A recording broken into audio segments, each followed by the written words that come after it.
Hi, folks. Let's just plop that there. Okay.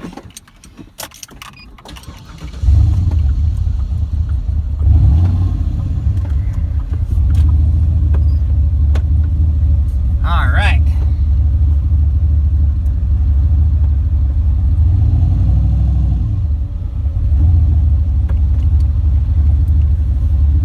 So, I'm really sorry to all you guys that all these videos are at night, but I don't get out of work until 7 o'clock, 7:30-ish. So when I get out, it's nighttime now because we're in New England. So I'm really sorry. So that's all I can really say about that. But I just wanted to do a second day update with driving this thing in a daily driver situation. It's fantastic. It hasn't skipped a beat. It shifts perfect. In order to go in, like I said in yesterday's video, in order to go into reverse, you put in reverse and then you have to press the button in order to engage reverse, which is fine. I am going to address that by wiring the transbrake solenoid to my reverse lights. So when I put it in reverse, the reverse lights are going to get 12 volt power to turn on. Well, they're also going to turn the transbrake on, so I won't have to push the button. I can just put it in reverse and it'll back up without pushing no buttons, no bullshit. So I am going to address that. I was going over it with one of my my buddies that I work with on how to wire it that way, because this does not have a stock computer in it. It's got the Holly in it, so I'm gonna have to mount the park neutral switch for a 4L80E on the side of the tranny, run power down to it, and then use the output for that to power the transbrake solenoid. And I actually do need a park neutral safety switch in order to pass tech inspection, so I'm gonna have to wire that in too. But so that's that part of it that I'm going over with you guys right now.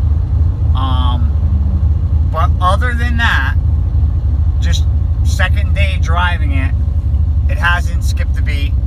It's absolutely fantastic. It drives perfect. It drives like a muscle car with a converter. Now, keep this in mind, everybody.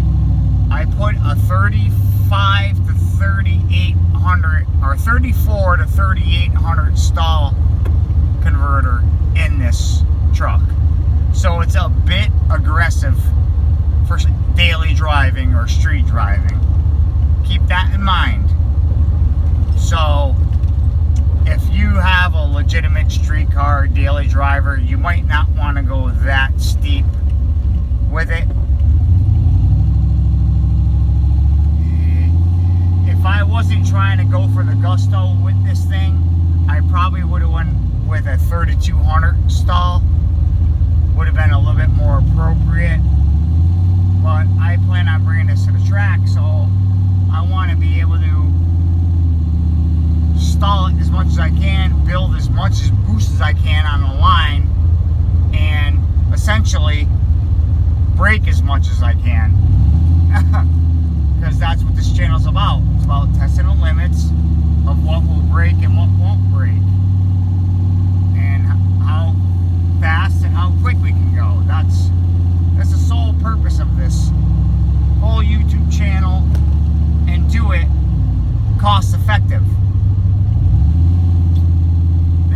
channels that are out there that I am actually subscribers to that do the same thing.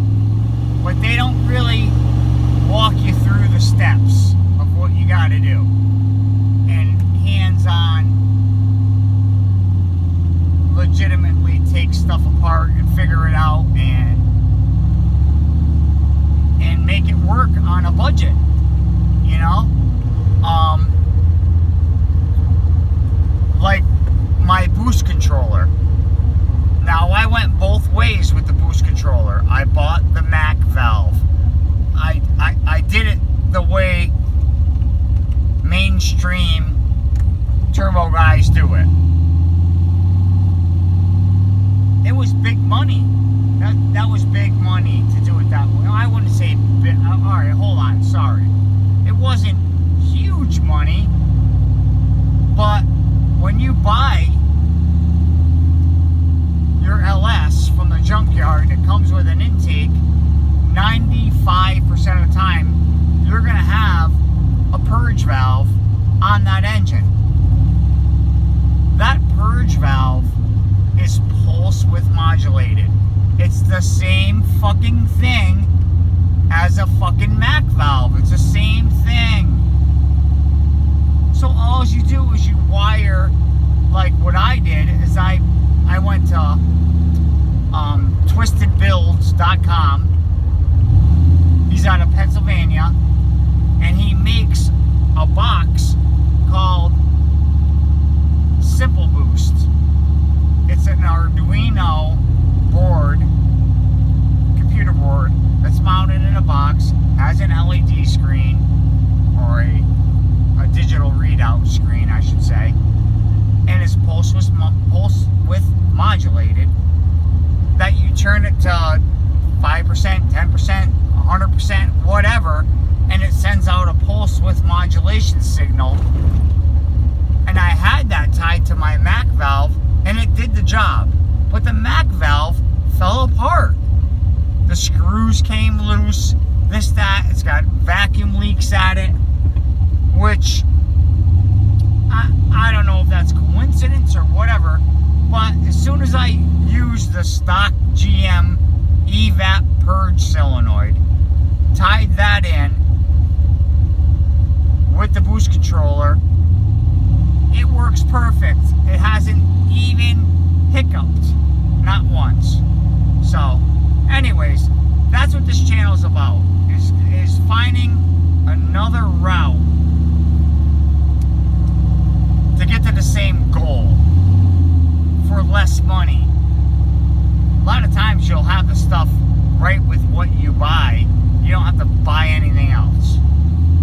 So anyway, back on the topic. So yeah, the transmission shifts perfect. The transbrake works perfect.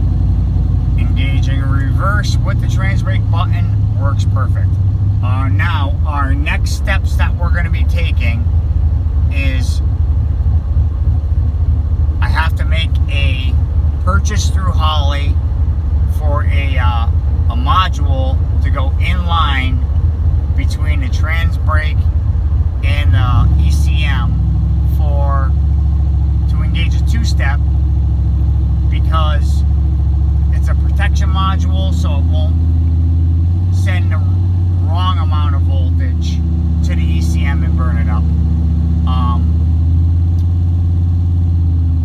I'm gonna put right here a picture of the wiring the way it's supposed to be, and it's from Devin from Holly. And I'll try and put his YouTube link as well in the description below. But it's a wiring diagram that he hand drawn, and it's the proper way to wire in your transbrake for anti-lag.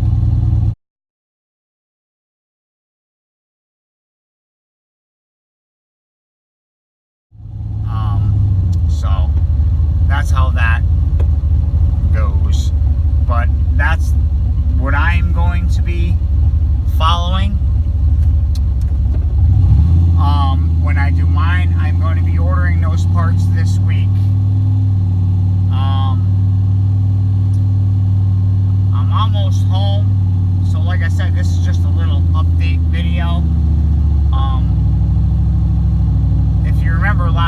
turned into the school right here, and I want to do it again because I want to see if I left any marks, like adolescent child that I am. I just want to see if I left anything. Let's see. So I came through here. Let me hit the high beams, and there they are. See the white line? Look, about 6 feet to the right. So let's back up. Let me hit the button. Let me hit the button here. All right, so let me go back a little further, and we'll look at them from the point of entry. All right, so come on up. There's one on the right, about 6 feet from the white line. You guys can't see it, but there's actually you probably can. About 8 inches to the left of the white line is one of my marks.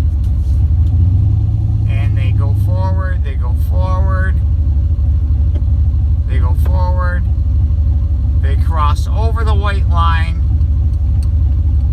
and then I let out of it. So that's that. Okay, which is cool. And then again, last night I did another transbrake launch after I shut the camera off, and we are headed towards that right now. So let's go check it out. Here we go. We're on our way.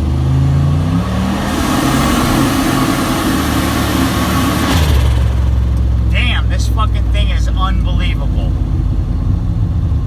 It makes some serious power, man. When the converter helps it, it's incredible. I love it. I have a new love for the truck right now. I can't believe it. But all right, let's see if we can see anything here. We might have to come back tomorrow morning and see if I left anything. Yeah, there is marks, but you guys aren't going to be able to see them. All right, so I'm going to pause you guys right now, and we'll pick it back up for a wrap-up video when I get back home. Okay, wrap-up video of day 2, driving this thing home.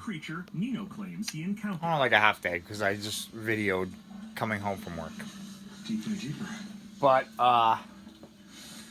yeah, it's awesome. It's fantastic. I got a couple comments about it on my last video upload from yesterday's video upload that I'll have to respond to tonight.